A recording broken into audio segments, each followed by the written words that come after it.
Good morning and welcome back to my channel. So, ngayong umaga, ang gagawin natin ay maglinis.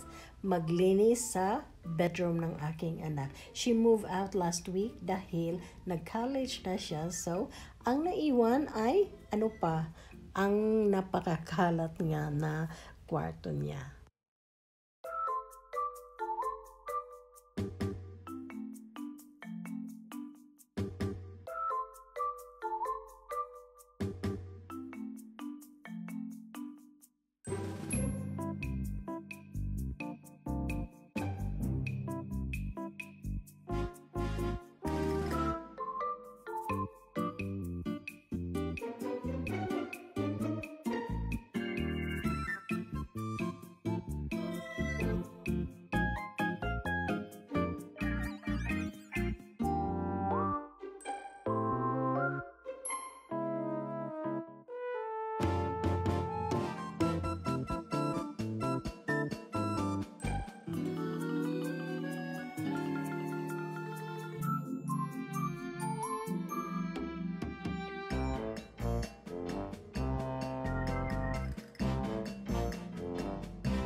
So, ito ang gagawin natin guys. Iayos natin dahil talagang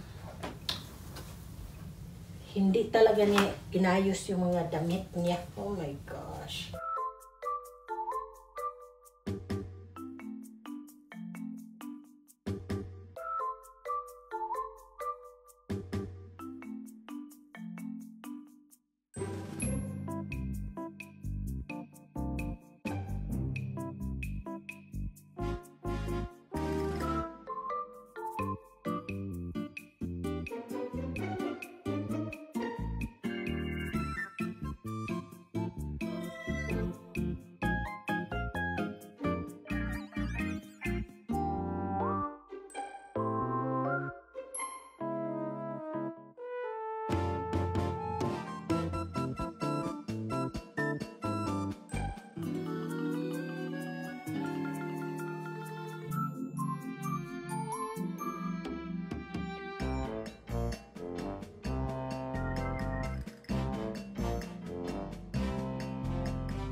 Ito siya, I don't know bakit andito yan siya.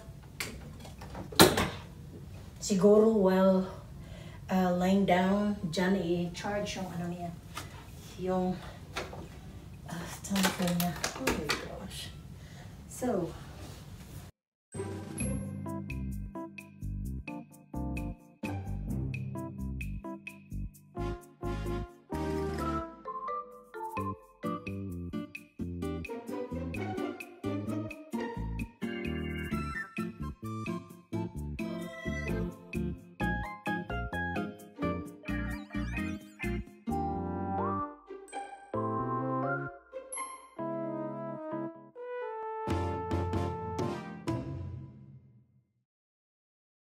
natapos na nating nalinis, nilagyan ko ang bedroom niya ng lights. Sira pala ang lights ni Granny. And then, naligpit ko na yung mga gamit niya. Naligpit ko na yung mga shirts, mga pajamas, underwear, socks, bras. Name it, guys. Andito, napakadami. So, puno siya ng alikabok. I asked her to clean up dahil lalayas na siya, guys. But, napakatigas ng ulo. Oh, dear. Kailangan ito siya ang bed pad. Otherwise, kung wala siya guys, pag menstruation yung mga anak ninyo, pag may period sila guys, oh my gosh, ang dugo guys, tagos.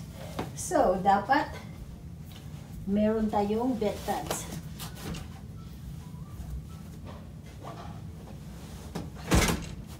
And after the bed pads, ang ating fitted sheets.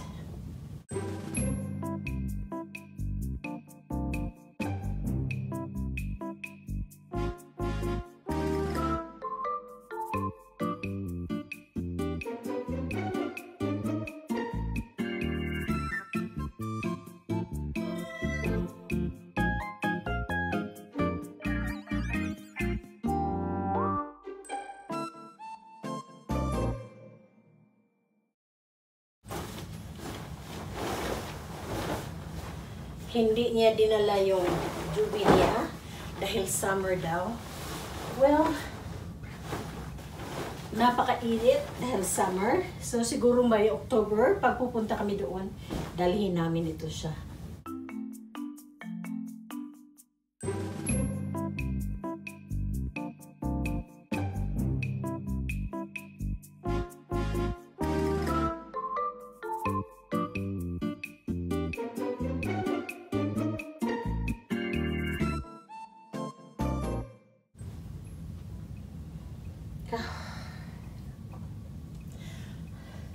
I'm so tired talaga. Kanina pa akong hapon, tapos nagluto pa ako ng dinner, naghugas, nagligpit sa kitchen. I have to finish this ngayong gabi para wala na akong problema bukas.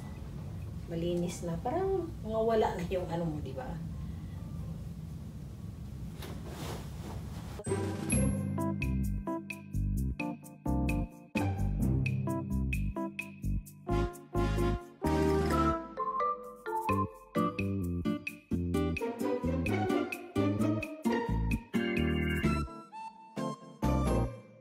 Finally, natapos na rin ang ating paglinis ng bathroom, paglinis ng kwarto ng mga anak. Oh my gosh, super dami ng alikabok ang kwarto ng anak ko. And then, na-vacuum na natin, na-move na natin yung bed niya. Yung guys, I move it back dahil parang mahirap talaga pag i-change mo. And kung gusto ako matulog dito, pag i-change mong beddings, madali siyang ma-change. Otherwise, kung dito, naku, napakasikip. Oh dear. Thank you for watching sa lahat ng hindi pa nakasubscribe. Click the subscribe button, guys, and welcome to Jennifer's Clubhouse. Bye!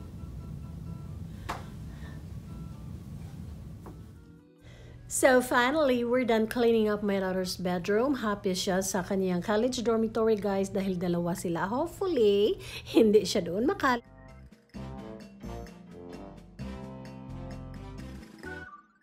So, thank you for watching. Andito na si Mommy. We'll say bye to everybody. So, ito na ang medyo malinis and medyo hindi na siya makalat. But I still have a lot of things to sort out. But for now, guys, ito na ang looks ng bedroom ng anak ko. Thank you for watching. Huwag kalimutang mag-subscribe sa aking channel. Bye!